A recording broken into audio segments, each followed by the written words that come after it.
Welcome back, everybody, to something a bit different. Yeah. Season 2. Season 2 of Culture CultrTalk. So today we're at a sustainability event for season 2 to kickstart this new series with an initiative that we believe in. So Josh, want to explain a bit more? Yeah, so today we basically collaborated with the UCL Climate Action Society. Luckily, the president, Aliza Ayaz, invited us here to basically broadcast the event. So what we're going to be doing, we'll grab her later on. She is extremely busy, her and the committee organizing the event. And we're basically going to speak to a lot of the companies about what sustainability is, why it's important, and why we all need to have a vested interest in it. So yeah. Do you want to add anything, Bella? I think Josh just described everything perfectly. Them ones. What a man. What a man. Before we cut the intro, let's go back to the basics. This podcast is brought to you by Culture. Yes. It's my marketing company where we do content creation, website development, and social media management. And we also have House of Sheba, your one-stop shop for beauty, skincare, and hair care products, coming to the UK in 2019. All of the links will be in the socials. And also, just a little note, as part of this event, we all donated £10 to the UN Environmental Programme. That's true. Everybody had to buy tickets for this, including the committee who set this up and us, who are collaborators. So if you guys want to donate to that cause, we'll link it down in the description so you can check out why you should donate. So yeah. Right, so we'll catch you with the segments that are coming up with the people that we bring on. So enjoy the podcast. Enjoy. Hey guys, we're here with Aliza Ayaz, the UCL Climate Action Society president, and we're basically going to be here. Today's a Sustainability Symposium, so she's just going to talk a little bit about that and why we are here. Right. Hi guys. Thank you for having me, first of all. No worries. As you have introduced me already, I am also the founder of this society, and we were formed just a year ago. So it hasn't been that long. We're very recent, and CultrTalk has been kind enough to come to our flagship event today. Thanks for having us. Thank you. No worries. The Sustainability Symposium 2019. Last year we sold out within 24 hours. This year we didn't sell out within 24 hours, but we did sell out. We're expecting about 320 people in total, with 40 other professionals from the UN, from the government, as well as MPs. The concept of the symposium is essentially to connect professionals and individuals from all disciplines and to make them understand that everyone has a role in sustainable change. Because often climate action is perceived as a far-reaching goal, as something they're not able to do something about. So there's not enough action on an individual level. And the entire point of this symposium is to bridge that gap, to ensure everyone walks away with a lesson and realize that really they do have potential in doing something. Okay. Nice. So Bilal's got a few questions for you. Sure. I hope you're ready for these. So do you think that the changes that corporate companies and governments have implemented is enough since the 2015 Paris Agreement? And also, can you give us some more detail on the Paris Agreement? Because some people may not know exact details on what was actually promised. Right, sure. So the Paris Climate Agreement is often batted around a lot. It is very significant in terms of world developed countries coming together on stage and drafting policy work that they're going to be taking in order to tackle climate action, particularly the UN Sustainable Development Goal 13, which is basically urgent climate action. In 2015, like you said, states gathered to discuss what the pointers would be. Mostly it focused on policy work.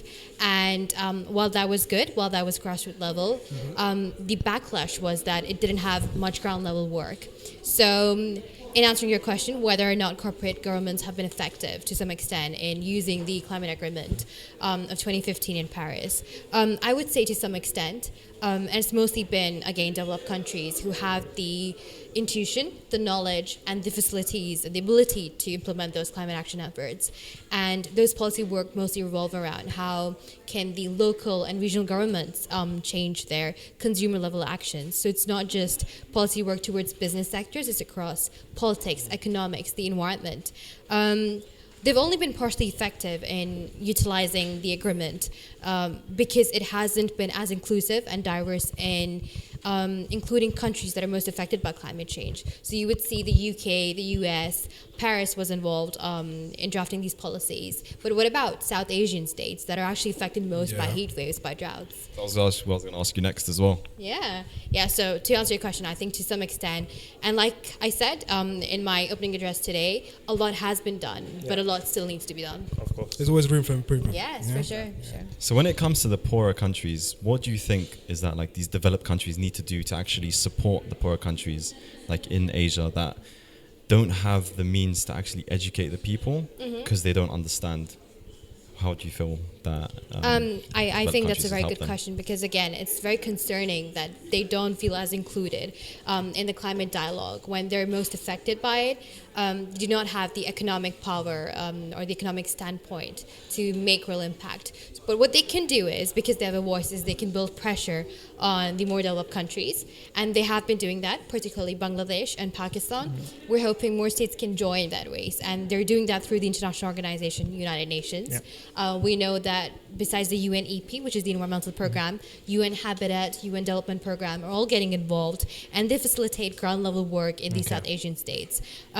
So one piece of advice for these poor countries and their managements would definitely be to ensure that the private and public sectors collaborate in order to build pressure on climate activist agencies, and ultimately to realize that they have potential as well. Yes, they do lack in finances, but if they build that pressure on international organizations through the IMF and World Bank, they could get their hands on funds that they need, very much so. So it's just mainly working together and trying to support each other. For sure. To help sustainability. Yes, very much agreed. So that kind of leads into the next question as well. So what do you think people can do to start becoming more sustainable customers?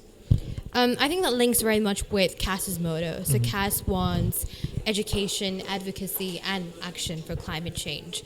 And what people can do at an individual level is to realize what climate change is, what the link is, what they study, what their passion interests, and what their future careers could allow them to do in tackling this change.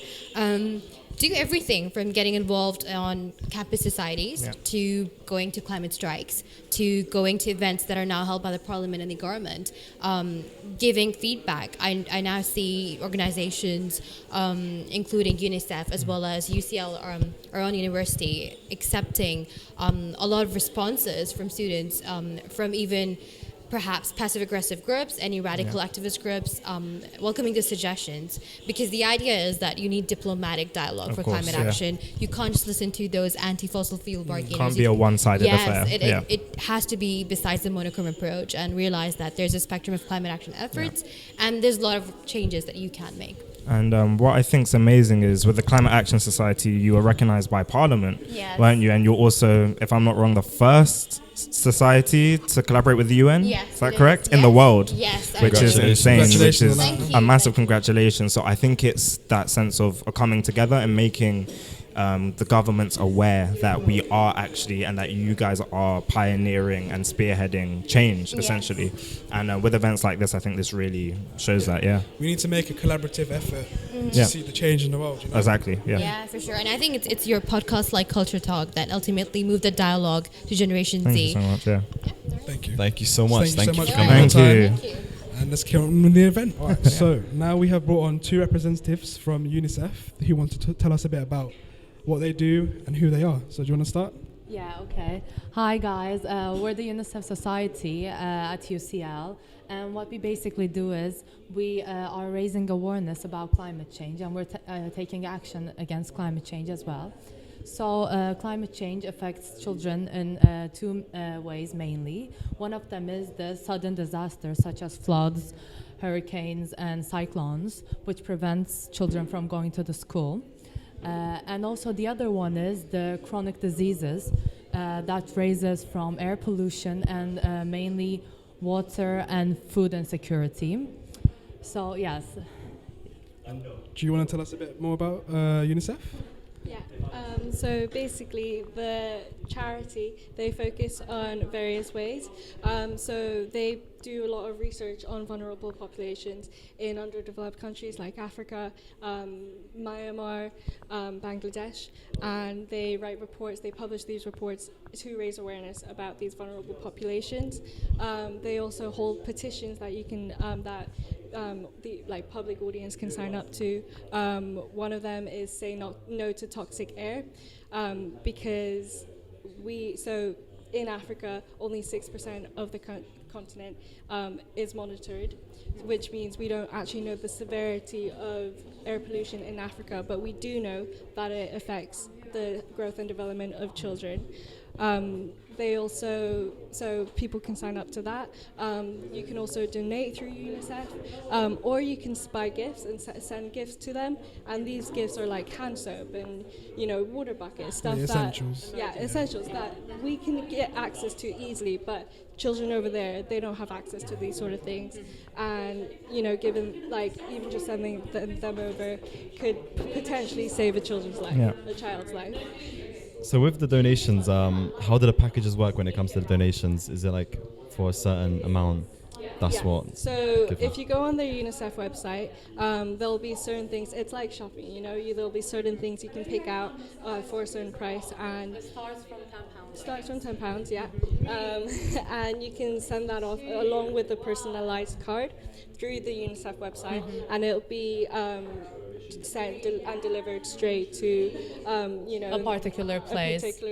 There are sometimes emergency kits as well for families, for water supplies. Amazing, Especially in emergency, relief places, like say if natural disasters just happened, chances are will probably be sent there because that's where it's needed the most.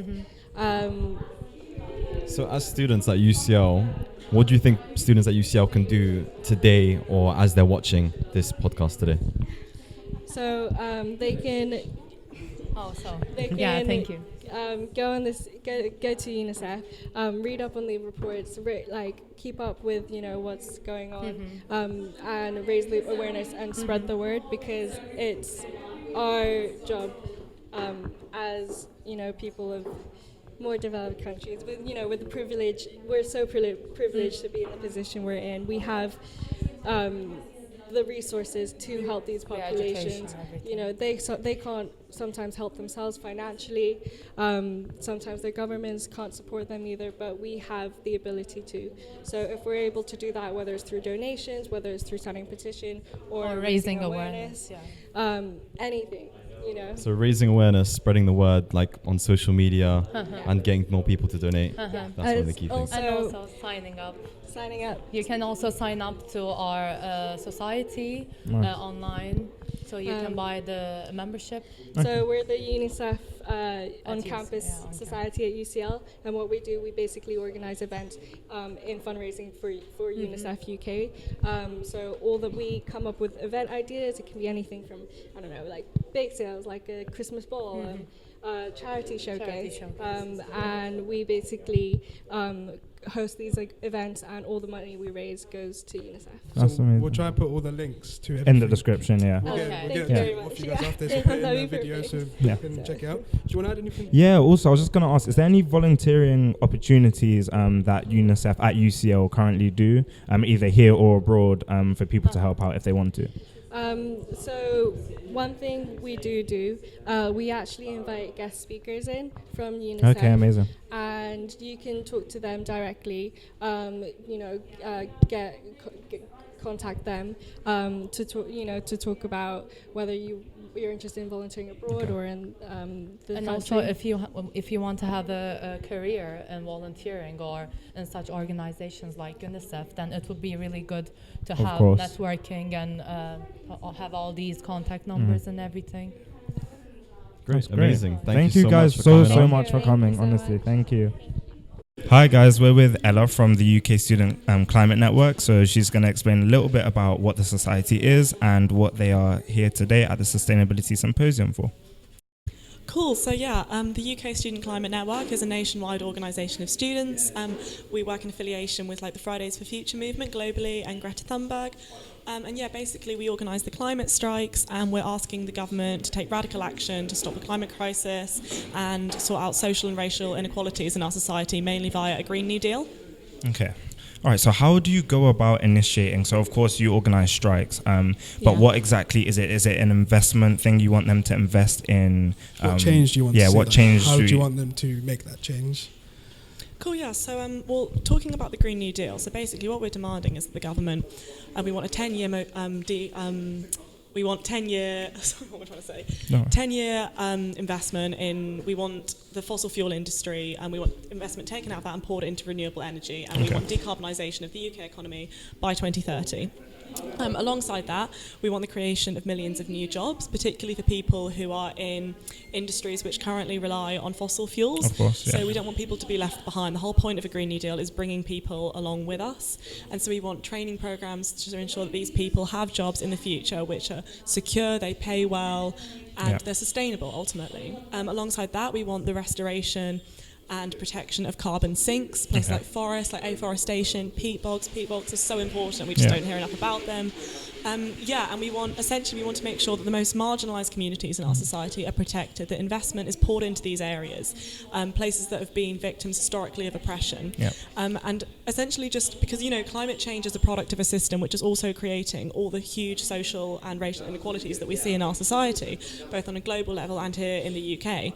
And that's why the solution to climate change needs to take all of these things into consideration. Of course. So obviously this will require massive public investment, and I think people often are scared of that, but also, if you think about the amount of money globally being poured into the fossil fuel industry at the moment, if you're redirecting that towards things like renewable energy, towards green investment banks, towards things like community projects and a Green New Deal, it suddenly starts to look a lot more achievable. Of course. So what can we do and the people watching do to support such your initiative? But what can we do to help push this out?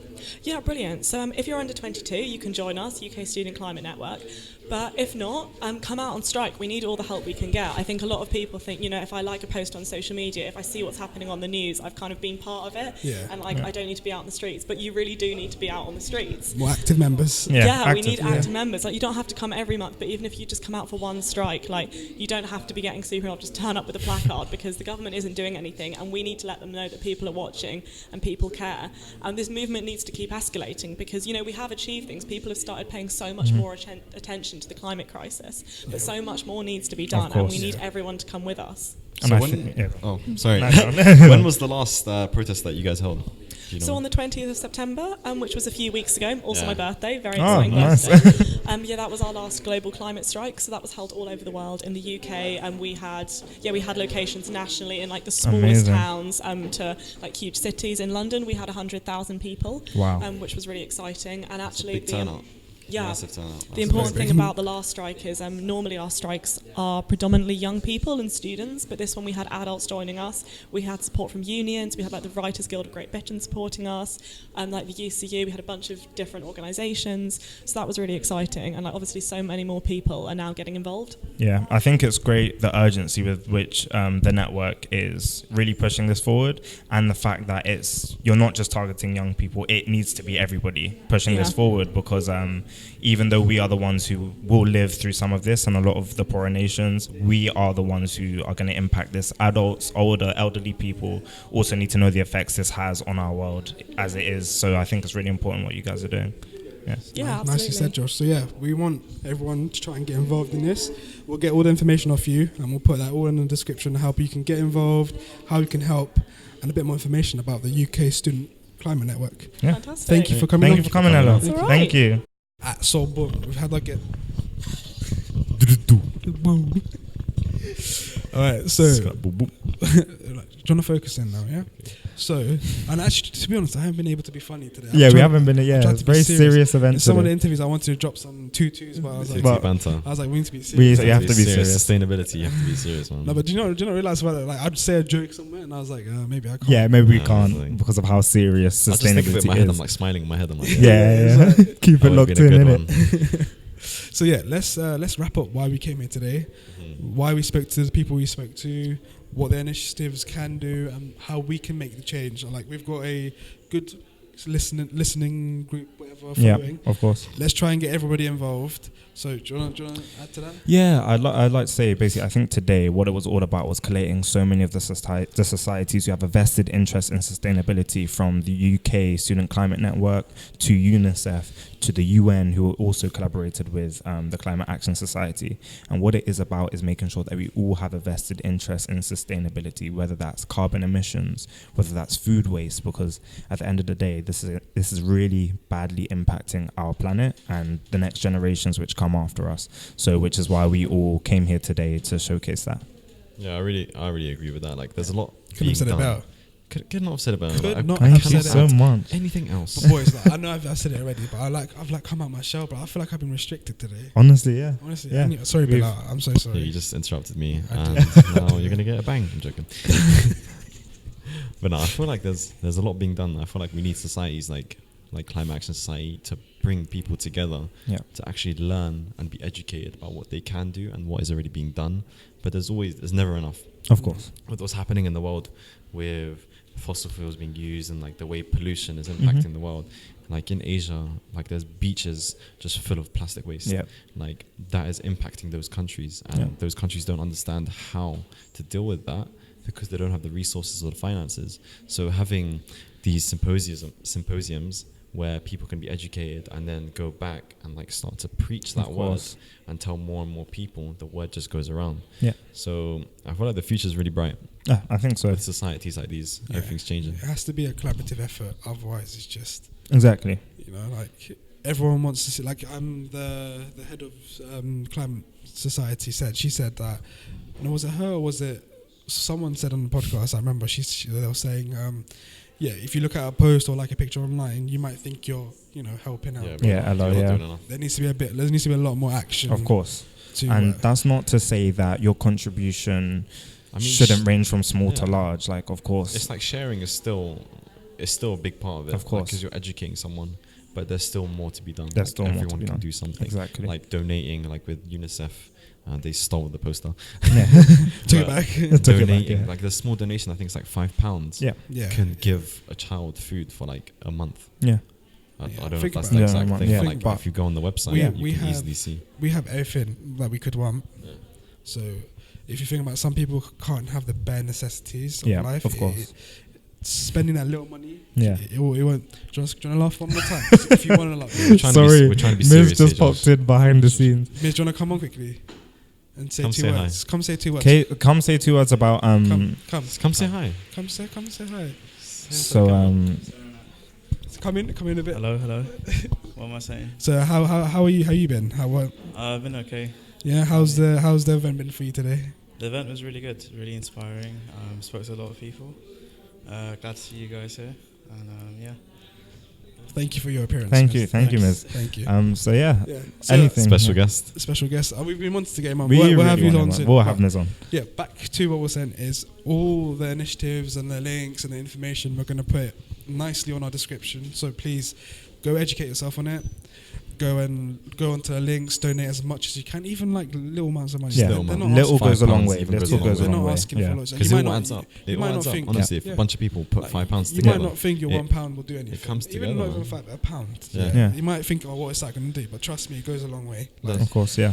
So yeah, it also was CultrTalk bringing you the sustainability event. Thank you for And listening. the Thank you. first episode of season 2 as Yeah. well. Oh, So yeah, big up. welcome back, and the season's going to be bigger and better. Yeah, so we'll catch you in the next episode, which will catch you then. Like, comment, subscribe, and share.